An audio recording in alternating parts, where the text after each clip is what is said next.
Hello, it's Vicky here and welcome back to another card making video where I will be sharing ideas on how you can use some of the die sets from my latest collection with Spellbinders. I am going to use the underwater sets today and I will create a couple of cards, and I will also use the sentiment stamp set from the same collection for my sentiments for both my cards. So let's start with the first card for today, and I'm going to create one of the tunnel cards. I am also going to show you what you can do with the leftovers. So first of all, to create my tunnel effect, I do have 4 different panels. These are all 4 1/4 by 5 1/2. For the indigo, the darker blue, I'm going to put it aside and it is going to be my background. So I will use the tunnel dies to cut out 3 of those panels. I am going to use the larger die on the panel that I want at the front, and I will gradually go all the way to the smaller die on the layer that I want to be at the far back. So after doing the die cutting, this is what we have, and you don't need to throw away what is in the middle. So I'm going to use the negative die cutting, but we are going to use the inside for the second card. So I will show you what you can do with that as well.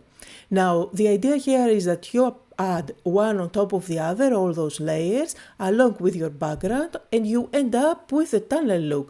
And of course, this is very forgiving. You can rotate the panels and you can place them any way that you like.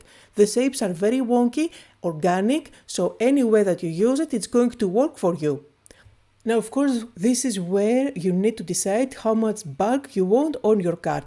So these are layers that you can either stick one on top of the other with glue, so you end up with something completely flat, but you still get that tunnel effect just by using different colors of cardstock.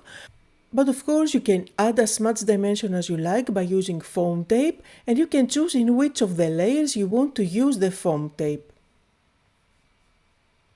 Now, as you can see, the way that I like to align everything perfectly is to use the flat surface of my table. So I just hold everything vertically. If that doesn't work for you, you can always use a little bit of glue at the back, and then you will be able to slide it even though you do use foam squares there. And you can see the bulk that I have, it is about 1/8 of an inch. Again, you can use glue to end up with a flatter result. So now, in the same set, you will find the anchor, a couple of corals, a seaweed. You will also find a few rocks that I'm not going to use for this design. So I will do all the die cutting, and with the magic of video editing, here are all the little pieces. So all I need to do now is to put together the fish. If you notice, I do have 2 different layers for the fish so that I can easily customize them. And for this specific card, I decided to go with vellum for the base layer. This way I get all the fins kind of semi-transparent, and I absolutely love that look. I'm also going to add a dot of glue for the fin, and I cut out a different color just to play a little bit more to make them more colorful and fun. I'm going to stick that inside, and then of course you can cut out one more time the face to get out of black cardstock to get a black eye. I'm not going to do that. I'm going to stick a little piece of black cardstock at the back, and then I will use contour liner inside the eye to create a little shiny eye. You will see what I mean in a bit. And now you have all those different layers on your background, so you can tuck behind each and every different layer all the cutout pieces. So I'm creating kind of a cluster in one side where I'm going to stick all the seaweed and the corals that I have cut out, and notice that I made sure that I have different colors for each one of those die cuts so they can stand on top of each other, they can pop on top of each other. And then on top of that, I'm going to stick my anchor that I cut out from silver cardstock. And then I'm also going to stick the couple of fish so that I can complete my scene.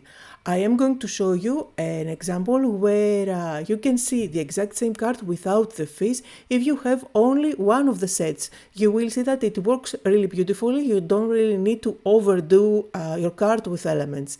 But adding a couple of fish are really going to bring everything to life. So now I'm adding a few of those gems. And I'm also going to give my fish some dimensional dots on their eyes with black. This is going to be nice and shiny and dimensional. It's going to give them even more life. And then as a final touch, I need to add a sentiment. So I chose the sentiment that says dive into happiness. It's a lovely card that you can give away this season for pretty much any occasion. So I stamped that with embossing ink. I'm going to apply fine white embossing powder, heat set it, and I did cut it with a die that cuts very thin strips of sentiments so I can stick it on top of my project. So here are some close-up photos on this card, and I'm also going to show you the variation without the fish, where you can enjoy more the tunnel effect without overdoing it with extra die cuts. Now remember, we do have 3 leftovers, the 2 shades of blue that you can see on my screen right now, and one more that was cut out from the white panel. So I will use the 2 blue ones to stack one on top of the other and create one more card. I'm using foam squares at the back, and then I do have my card base that's 4 1/4 by 5 1/2. So you end up with a lovely background, really organic and fun, where you can stick fish on top. So I'm going to use some of the dies, first of all to put together the turtle, and then I will also put together a couple of fish just like I did for the first card. Now the style that I'm going for can be recreated with the white panel that we cut out, and we have a leftover from that as well. Again, one more organic shape where you can do ink blending on top and then use it as your background for a similar style.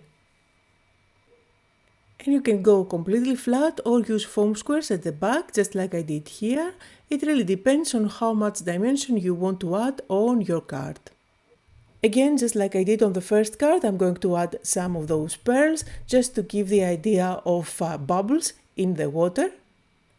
And again, I created a sentiment just like I did for the first card. I used the phrase that says "you are fantastic," and I'm going to stick it in place. So here are some close-up photos on the cards that I made for today. The supply list is down below in the description area, just like always.